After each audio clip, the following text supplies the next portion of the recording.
Brazil received a shipment of 5.5 million doses of Chinese COVID-19 vaccines. Pope Francis called on the countries around the world to ensure COVID-19 vaccines are made available to those most in need of them. In India, rural workers hold 29th day of protest to demand the repeal of the agricultural laws approved in September by the national government. From the headquarters of TeleSUR English in Havana, Cuba, this is From the South. I'm Gladys Quesada. Brazil received a shipment of 5.5 million doses of Chinese COVID-19 vaccines, raising the total doses of the Coronavac vaccine in the country to 10.8 million. The nation's state-run Butantan Institute on Wednesday announced that the Coronavac vaccine, developed by the private Chinese laboratory Sinovac Life Science, achieved the levels of efficacy required by the World Health Organization in trials with 13,000 Brazilian volunteers. The state signed a contract with Sinovac Life Science in June to develop the Coronavac vaccine at the Butantan Institute, the main supplier of vaccines for the Brazilian Ministry of Health and the largest flu vaccine manufacturer in the Southern Hemisphere.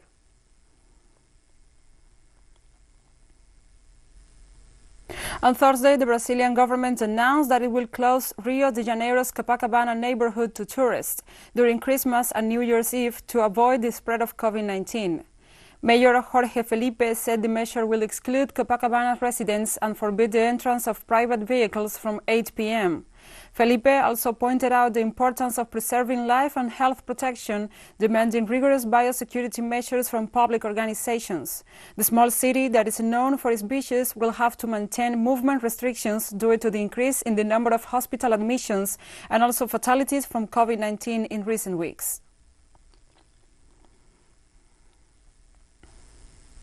Healthcare workers in Mexico City received the Pfizer-BioNTech vaccine against COVID-19 as the country starts a mass coronavirus vaccination program.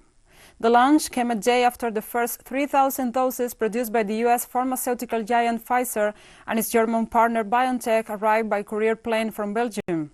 Mexico reported more than 120,000 COVID-19 fatalities and around 1.35 million infections. During Mexico City and surrounding areas last week announced a new suspension of all non-essential activities, warning that hospitals were in danger of being overwhelmed by a spike in the number of cases. Mexico has the world's fourth highest COVID-19 death toll after the United States, Brazil and India. Also in Costa Rica, people received the Pfizer-BioNTech vaccine against COVID-19 as the country begins a mass immunization campaign against the new coronavirus, joining Mexico among the first Latin American countries to begin mass immunization campaigns. Costa Rica received its first batch of 9,750 COVID-19 vaccines late Wednesday. President Carlos Alvarado said that it might be the beginning of the end of this pandemic. In Chile, the vaccination campaign against COVID-19 is underway. Chilean healthcare workers received the Pfizer-BioNTech vaccine at the Hospital Emergency Public Assistant in Santiago. 46-year-old nursing assistant Zulema Riquelme was the first person shown receiving the jab hours after the first 10,000 doses of the Pfizer-BioNTech vaccine arrived by plane. And the Vice President of Venezuela, Delcy Rodriguez, condemned Colombia's President Iván Duque's statement that he will not vaccinate Venezuelans in Colombia. The Vice President described the decision as xenophobic and a violation of migrants' rights. We have denounced the terrible, barbaric and disheartening statements that Iván Duque made, saying, affirming and asserting that they are not going to vaccinate the Venezuelans who are in Colombia. No leader had ever dared to do such a thing. It is barbaric, discriminatory, xenophobic. We had never heard such a thing, referring to migrants. I had never heard such a violent statement that undoubtedly violates human rights of Venezuelan migrants. International organizations assure that Latin America and the Caribbean are experiencing the worst economic crisis in 120 years due to the pandemic. The Organization for Economic Cooperation and Development said that the region will end 2020 with a 7.7% drop in the gross domestic product, a projection previously announced by the United Nations Economic Commission for Latin America and the Caribbean. The organization's reasoning refers to the economic consequences of the pandemic's impact on the sector, marked by social inequality. ECLAC projected a significant growth of at least 10.7% in the unemployment rate this year.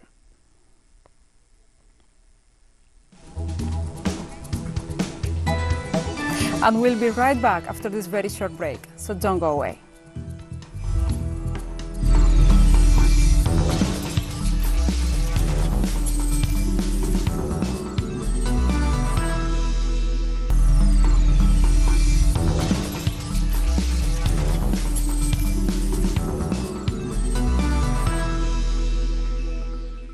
Welcome back to From the South. Pope Francis used his Urbi et Orbi Christmas Day address to call on countries around the world to ensure COVID-19 vaccines are made available to those most in need of them.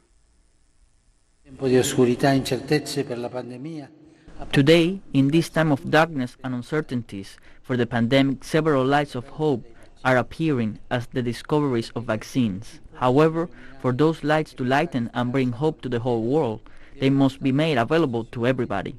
We cannot allow that isolated nationalism forbid us to live as the true human family that we are.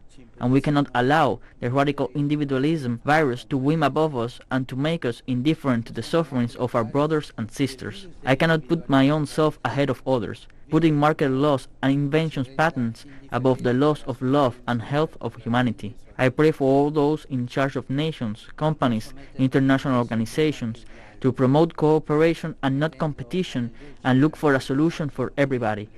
Vaccines for everybody, especially for the most vulnerable and needy ones, in every region of the planet. At the first place, the most vulnerable and needed ones. People arriving in the United States from the United Kingdom will be required to submit a COVID-19 test that is negative due to the new strain of coronavirus detected in that country. The Centers for Disease Control and Prevention issued a statement detailing that the test must be taken in the last 72 hours before the departure from the United Kingdom to the United States.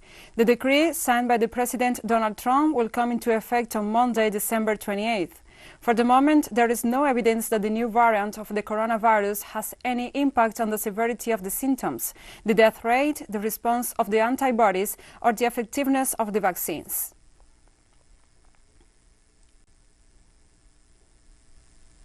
Donald Trump claimed that he is working tirelessly for the American people, with a schedule that includes many meetings and calls, and then went to his golf club in West Palm Beach, Florida. In Washington, a Democratic proposal to increase direct payments to Americans under the COVID relief bill from $600 to $2,000 was blocked. The increase was Trump's own demand in a surprise video address on Tuesday night, but it was shut down by Republicans who opposed greater spending throughout stimulus talks. Should the relief bill fail, millions of Americans will be without desperately needed relief at least until President-elect Joe Biden takes office in January. The House Speaker, Nancy Pelosi, said Democrats will try again on Monday.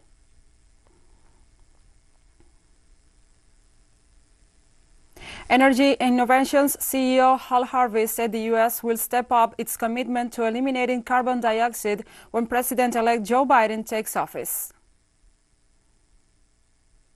Opinion that Trump was a disaster on the environment. However, he was not very careful. And so almost every action he took can be reversed very quickly. So I think we will be back on track. I think we can think of this as 4 lost years, but we will recover. In the meantime, most energy and climate policy is decided state by state, and the states have very strong energy and climate policies. And then clean energy technology is getting cheaper. So we have actually made a lot of progress, even though we did not have any help from Washington. Most important way to think about energy and climate policy is sector by sector. So the easiest, fastest, and cheapest sector to reduce carbon, to eliminate carbon, is the electricity grid. And there are now many, many U.S. utilities who are shutting down their coal plants and switching to solar and wind, and also geothermal and hydro and so forth. So there are commitments from many utilities to eliminate carbon dioxide altogether by 2035. And this is also the goal that President-elect Biden campaigned on. The next challenge is electric vehicles. If you have zero carbon electricity and an electric vehicle, then you have zero carbon transportation. And here there is what I would call a very healthy race between China and the United States. New vehicles, more and more of them sold are electric. In California, they will not allow an internal combustion engine to be sold after 2035. I think China has something like a 60% EV sales by 2030. And the city of Columbus, Ohio, released the body-worn camera footage from the fatal shooting of the 47-year-old black man, Andrew Hill, on Tuesday morning by a police officer. In the footage, 19-year veteran officer Adam Coy is seen approaching a man, later identified as Hill, in an open garage before firing his weapon and striking Hill. Coy did not turn on his camera until after the shooting, but there is technology tied to the camera that records a 60-second look back, but without audio, meaning it's not known what was said by either man ahead of the shooting. A preliminary investigation indicates Hill was visiting someone at the home. Coy has been relieved of duty and has turned in his badge and his gun. In the United Kingdom, an outbreak of coronavirus was detected this Friday among the staff of the major British laboratory. The new cases were detected in the administrative staff and warehouse workers on 3 of the 4 scientific teams of the largest British laboratory in charge of testing for the virus. So far, the total number of affected people is unknown. However, currently 20 of the 70 workers remain isolated. Authorities of the institution estimate that the infections could be due to repeated violations of safety rules by the laboratory in order to respond to the growing demand and perform about 70,000 coronavirus tests per day.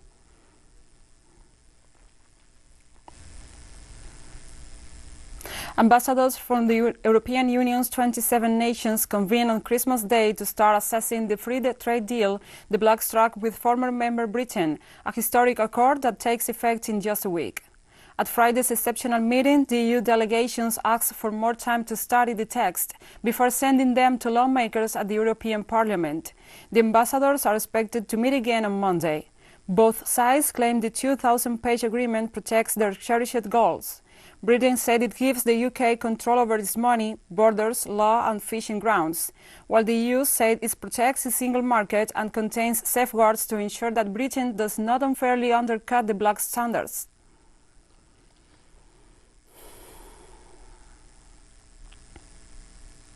The COVID-19 pandemic, which caused income decline and city lockdown in European countries, will trigger a €30 billion drop this Christmas spending in the United Kingdom, Germany and France. As the top holiday spender, the UK will see its Christmas retail sales dip to €8.9 billion from €91.5 billion last year. Spending in brick-and-mortar stores is also expected to plunge 37%. Germany, which is the second largest market on Christmas spending, will witness a €4.6 billion plunge this year due to the lockdown measures. And France is expected to see the biggest drop in Christmas spending among the top 3 countries, with a slump of €13.2 billion after it reintroduced a lockdown in early November to curb the spread of COVID-19.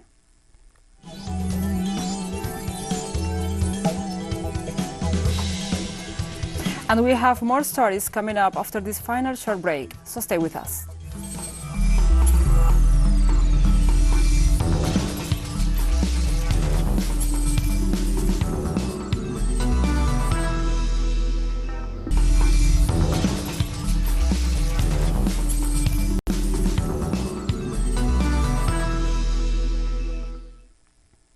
Welcome back to From the South.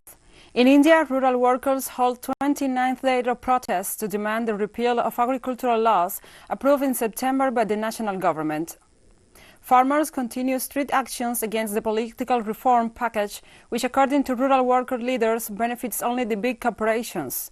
Farm workers point out that the legislation undermines the procurement system at a time when there are price increases in supplies needed for production. This Friday, farmers engaged in several clashes with the Otham district police, who seek to lift the blockades.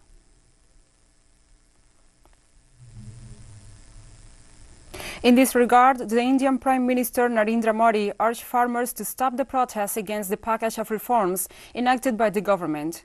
The Prime Minister also said that the demonstrations are politically motivated. It should be noted that despite 6 rounds of talks, rural workers say these laws threaten their livelihoods.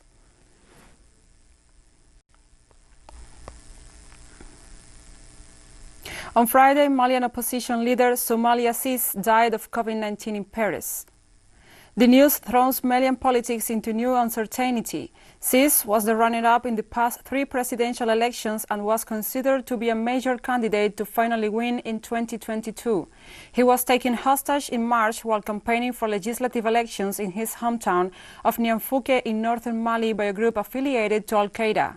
Amid public pressure, the Malian government obtained his release, along with that of French and Italian hostages, in exchange for freeing some 200 jihadists from Malian prisons.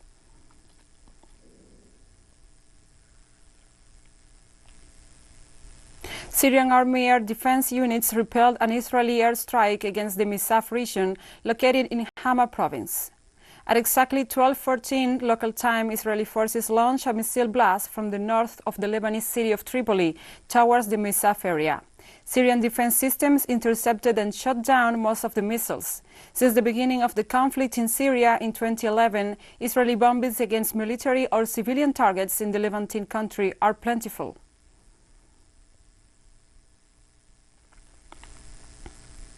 And Japan is experiencing a sharp resurgence in COVID-19 cases as the nation continues to register a daily record number of infections. Japan reported more than 3,700 COVID-19 cases in the last 24 hours, bringing the country's total tally to over 211,000, with a death toll going beyond 3,100. The capital, Tokyo, reported 888 new cases on Thursday, breaking the previous record of 821 logged on December 17. Near Tokyo are 3 prefectures breaking their daily records, with Kanagawa reporting nearly 500 cases, Saitama registering 251, and Chiba confirmed 234. In addition to the capital region, newly reported infections in Aichi and Kyoto prefectures also saw record high.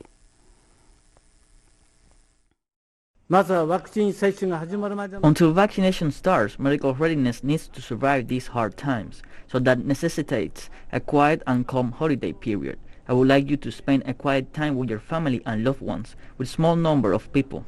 From Pfizer on the 18th of December, there was a submission process for approval and 2 inoculations ended for domestic clinical trial.